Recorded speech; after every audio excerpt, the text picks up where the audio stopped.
Ga wani sako daga bakin anti Jamila ta saka mu murera waka wurin ango amarya. Anti Jamila ke ce babban yayar amarya.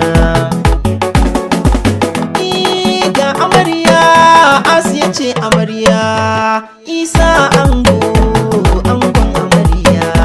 Asiya ce amarya, Isa ka zama ango.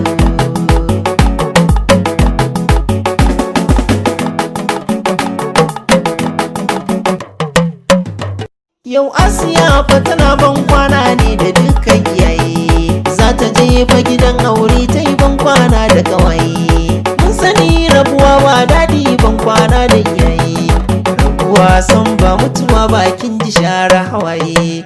Asiya amarya, Isa angon amarya. Isa ka damƙe amana, ka san Asiya yarinya ce.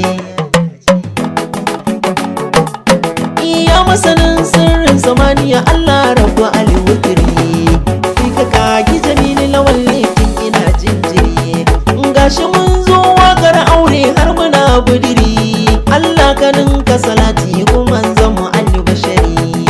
Ka sanya duka sahabbai alaye ya wuturi, ni ma ka sani ciki Allah sarki wani adali. Isa angon amarya, ka san Asina ji da kai, kai ta zaba cikin fasamari sai ta ce sai da kai. Dukkanin fasamari ta ture ta ce sai da kai, to ka damƙe amana dan Allah tana ji da kai.